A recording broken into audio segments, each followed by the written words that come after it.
दोस्तों, दुनिया में कुछ लोग ऐसे भी हैं कि अपने ही रिश्ते को तार तार कर देते हैं। जो आज की कहानी है, इस कहानी को अगर आप सुनोगे तो एक सोच में पड़ जाओगे कि माँ ज्यादातर किसी से प्यार करती है तो अपने बच्चों से प्यार करती है, लेकिन वही हरकत करने लगे और अपनी ही बेटे के साथ कुछ ऐसा काम कर जाए तो अगर आप भी इस बात को सुनोगे तो आप कल्पना नहीं कर सकते। दोस्तों, ऐसा ही आज की कहानी है। इस कहानी को आप अगर गहराई से सुनोगे तो आपके पैरों से जमीन निकल जाएगी और इस बात की आप कल्पना नहीं कर सकते। चलते हैं दोस्तों, आज की कहानी हम समझने की कोशिश करते हैं। और कहानी समझने और सुनने से पहले आप लोगों से एक छोटा सा रिक्वेस्ट रहता है कि चैनल पर अगर पहली बार विजिट किए हैं तो चैनल को लाइक और सब्सक्राइब जरूर कर लेना, और हमारी वीडियो किस देश और किस शहर से देख रहे हैं कमेंट बुक में अपनी राय जो है जरूर देना। चलते हैं दोस्तों कहानी की तरफ। दोस्तों, आज की कहानी स्टार्ट होती है उत्तर प्रदेश कानपुर से, जहां पर कानपुर में एक बरौना थाना लगता है और उसी थाने के अंतर्गत में एक गांव लगता है छोटा से, जिस गांव का नाम गादरापुर। गादरापुर गांव में एक महिला रहती है जिसकी उम्र लगभग 45 से 50 साल की रहती है। जिस महिला का नाम ममता रहता है। ममता का कुछ दिन पहले ही जो उसका पति रहता है उसकी मौत हो जाती है। ममता के पास 4 बच्चे रहते हैं। हालांकि 4 बच्चे में एक बेटा रहता है, 3 बेटियां रहती हैं। हालांकि ममता के ऊपर जो है पति के गुजर जाने के बाद में जो जिम्मेदारी है वो बच्चे को पढ़ाना और पोसना और उसको खिलाना ममता के ऊपर आ जाती है। ममता जो रहती है वो काफी परेशान हो जाती है। हालांकि जो बच्चे थे अभी उसके पढ़ाई लिखाई कर रहे थे।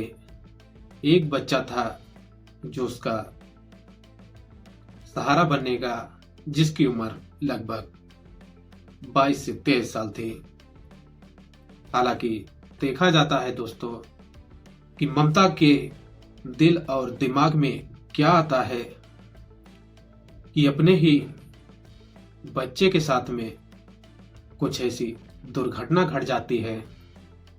हालांकि दोस्तों, जो उसका नौजवान बच्चा रहता है जिसकी उम्र लगभग 23 से 24 साल रहती है, जिसका नाम प्रदीप रहता है, उसी बच्चे को हथौड़े से कूच कूच कर और उसके सर को फाड़ दिया जाता है। सर को फाड़ने के बाद में ममता जो रहती है अपने बच्चे को गांव के बाहर जो हाईवे रोड रहती है वहां पर डाल देती है। यानी कि जो लोग भी देखें तो उनको ऐसा लगा कि रोड हादसे में इस बच्चे की मौत हुई है। हालांकि दोस्तों, ये पूरी घटनाक्रम जो है 30 अक्टूबर को रची जाती है और रचने के बाद में इसकी बॉडी को रोड पर रात में ही फेंक दिया जाता है। जब सुबह होता है, जब राहगीर का आना जाना होता है तो रोड पर जो बॉडी को देखते हैं तो कुछ लोग तो पहचान जाते हैं, और पहचानने के बाद में देखते हैं करीब जाकर तो बोलते हैं कि ये अपने ही गांव का बच्चा है जो प्रदीप है।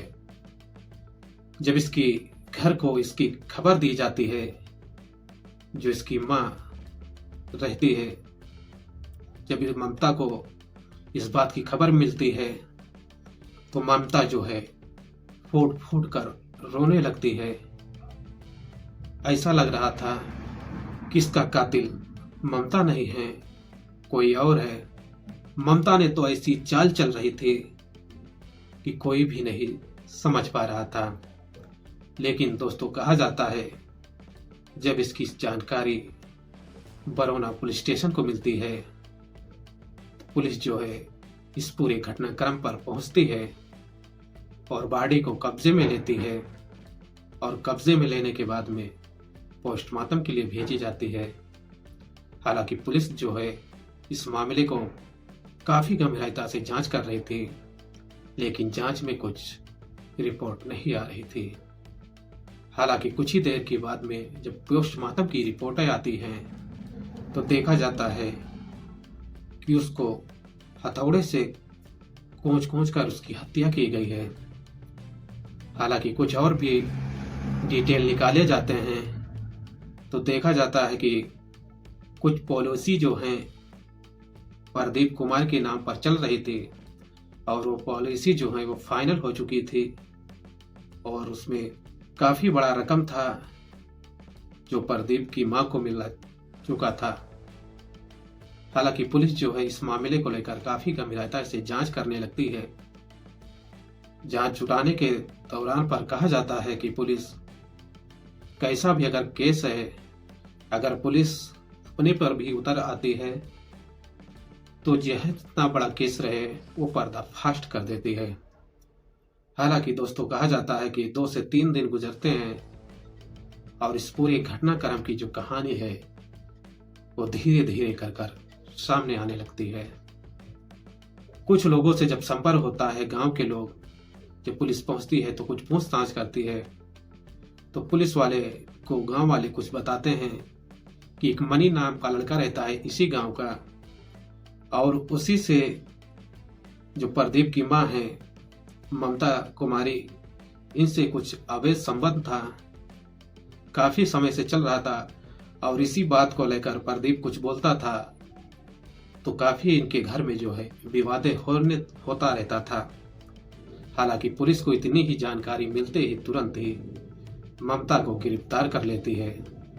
गिरफ्तार करने के बाद में ममता को जो सख्ती से पुलिस जब पूछताछ करती है तो ममता टूट जाती है और सारा गुनाह जो है कबूल कर लेती है।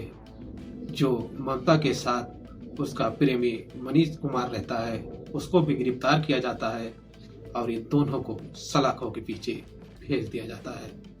देखा जाता है कि दोस्तों जो इनके अभी 3 बच्चे हैं, कुछ समय पहले उन बच्चे के सर से जो बाप का साया है उठ गया था और बची थी जो माँ आज सलाखों के पीछे हैं। उन बच्चे को कौन देखभाल करेगा। हालांकि दोस्तों कहा जाता है कि अगर आप गलत ही करते हैं तो आपके साथ गलत ही परिणाम आता है।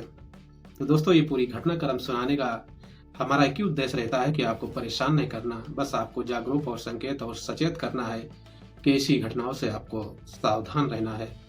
अगर कहानी में कुछ जानकारी मिली होगी तो वीडियो को शेयर और अपने दोस्तों फ्रेंडों में जरूर करना। चलते हैं दोस्तों, मिलते हैं एक नेक्स्ट कहानी में। जय हिंद, जय भारत।